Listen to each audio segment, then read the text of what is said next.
Next is Bernoulli equation or you can say equations reducible to linear. अब equations को हमने linear में reduce करना है.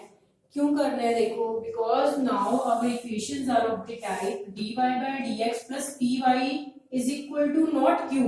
किस फॉर्म में है? q y raised to power n की फॉर्म में है.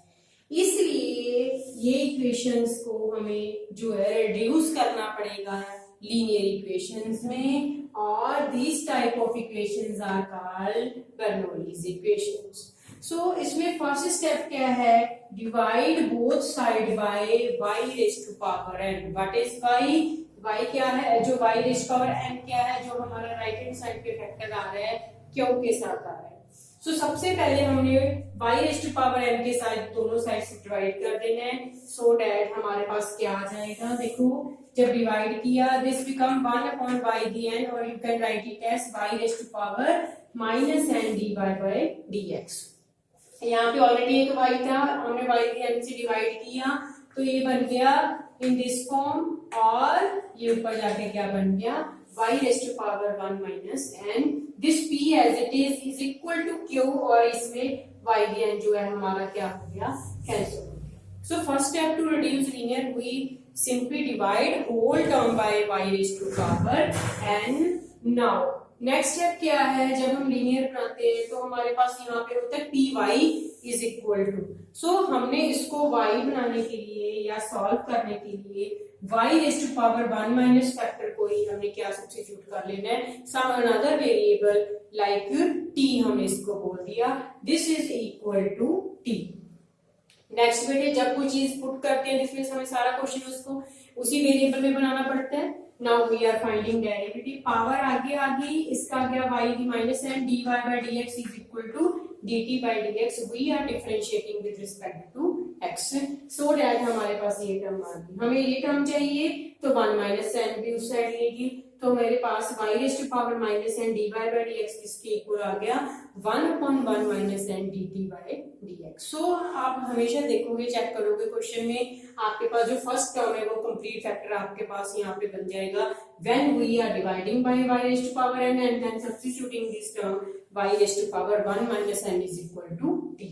सो नाउ हम इस इक्वेशन पे आते हैं जिसको हम नंबर 1 दे सकते हैं. सो जो हमारी इक्वेशन नंबर 1 है वो क्या बनेगी? दिस होल टर्म जो है this is equal to 1 upon 1 minus n dt by dx plus p, और दिस टर्म इसको हमने क्या सब्स्टिट्यूट किया था बेटे? t. p as it is t आ गया, और उस साइड हमारे पास क्या है? q. Now this is linear in t. ये हमारी लीनियर इन t आ गई, पर हम कोएफिशिएंट 1 बनाते हैं फर्स्ट टर्म का.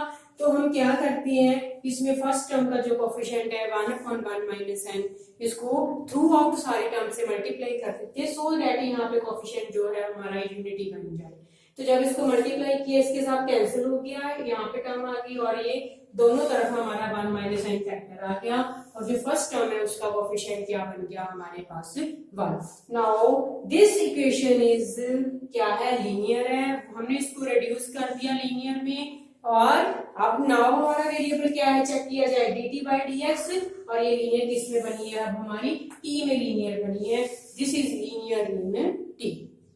सो क्या स्टेप्स क्या है, हमने करना क्या है इसमें? Simply we are dividing by y raise to power, जो हमारी पावर राइट हैंड साइड पे आ रही है उससे एक कम पावर, मतलब 1 माइनस जो भी हमने पावर से डिवाइड किया है उसको हम पुट करेंगे t या कोई भी अनदर वेरिएबल. देन जिसके बाद dy बाय dx की फॉर्म में एक टर्म आ जाएगी, एंड देन हमारी इक्वेशन रिड्यूस होके क्या आ जाएगी बेटे? लीनियर. और नेक्स्ट लीनियर को कैसे सॉल्व करना है? We are finding integration factor, then finding solution, and lastly substitute value of t which is equal to y raised to power 1 minus n. So these types of equations are called Bernoulli's equations, or we reduce these equations into linear. For example, we are discussing this example. dy by dx plus 1 upon x y is equal to x square y is 6. So इसमें क्या है? हमारे पास dy by dx भी है, p y की form भी है, पर जो q आ रहा है बेटे उसमें मेरे पास जो टर्म आ रही है वो क्या आ रही है? y raised to power 6. So this means we have to reduce this equation into linear by dividing which factor y raise to power 6, y की पावर 6 के साथ होल इक्वेशंस को हम क्या कर देते हैं, डिवाइड कर देते हैं, so that this become 1 by y is 6 dy by dx, और यहाँ पे एक y था, एक हमने जब 6 से डिवाइड किया तो हमारे पास 5 रह गए, 1 by x as it is, और यहाँ पे क्या रह गया, x स्क्वायर, और रीराइट कर सकते हैं, इसको ऊपर ले जाएंगे, -6 बन गया, -5 and this term as it is. Next step क्या क्या है, अभी हमने जिससे डिवाइड किया 6 से डिवाइड किया, बट हम पुट क्या करते हैं, 1 - 6 मतलब 1 - 6 मतलब -5 इज इक्वल टू t, एक कम करना है और 1 माइनस करना है जो भी हमारी पावर है। Yes, y is to power -5 is t, जब हमने कुछ पुट कर लिया जिसमें से whole question change to new variable t, तो इसमें डेरिवेटिव फाइंड करेंगे, पावर आगे आ गई, पावर में -1 किया तो -6 बन गया, और y का डेरिवेटिव dy by dx, और इस साइड क्या आ गया, dt upon dx।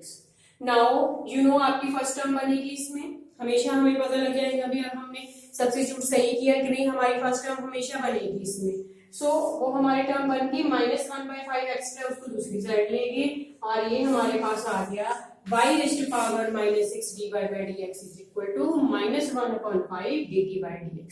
अपनी इक्वेशन पे आते हैं जिसको हम सॉल्व करना चाहते हैं, ये पूरी टर्म हमारी आ गई -1/5 dt by dx, प्लस इस फैक्टर को तो हमने t सब्स्टिट्यूट किया ही था, 1/x भी एज इट इज x की।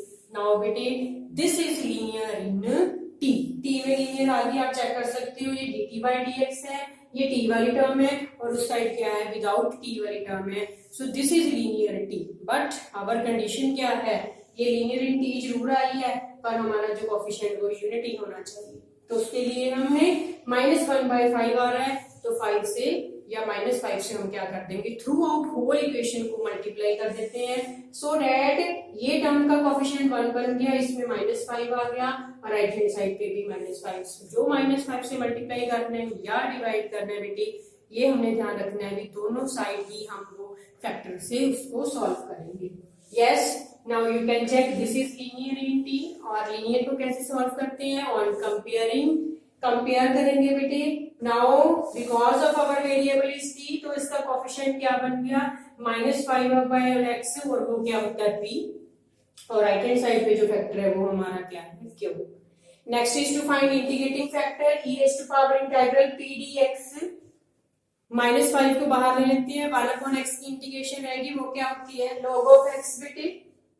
लॉग के हमारे क्या रूल है, अभी पावर को हम ऊपर ले आते हैं, और अगर जरूरत होती है जैसे log m दिया देन n log m बन जाता है, पावर आगे आ जाती है, तो इसमें हम ऊपर भी दोबारा भी इसको ऐसे लिख सकते हैं, और e और log हमारा 1 होता है, तो मेरे पास इंटीग्रेशन फैक्टर क्या आ गया, 1/x raised to power 5। Next is to find solution.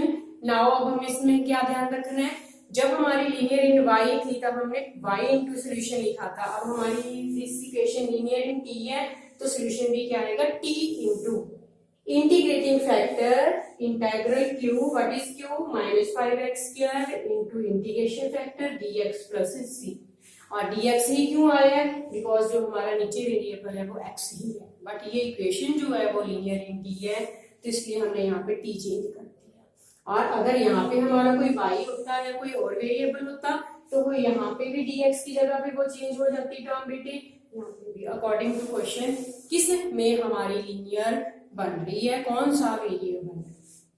Next step is to x square और x5 कैंसिल होके 1/x³ आ गया, जिसको हम x⁻³ लिख सकते हैं, और उसकी इंटीग्रेशन आ गई x⁻²/-2, सो उसको रीराइट ऐसे कर लिया, एंड x⁵ दोनों साइड अब हम क्या कर देंगे नेक्स्ट स्टेप में मल्टीप्लाई, जब मल्टीप्लाई किया तो 5 और 2 जो है पावर कैंसिल होकर क्यूब रह गया।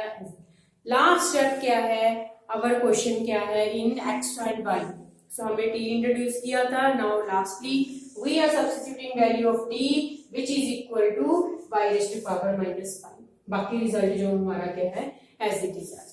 So to reduce equation to linear, we simply divide by y the power, then put y one of minus जो आपने पावर, जैसे हम n एग्जांपल लेते हैं n is equal to d, तो वो अपने आप ही हमारी इक्वेशन लीनियर बन जाती है। एंड लीनियर को कैसे सॉल्व करना है, कंपेयरिंग करके p and q, then integrating factor and then to find solution. हमारे पास ये क्या हो जाती है, इक्वेशन सॉल्व हो जाती है।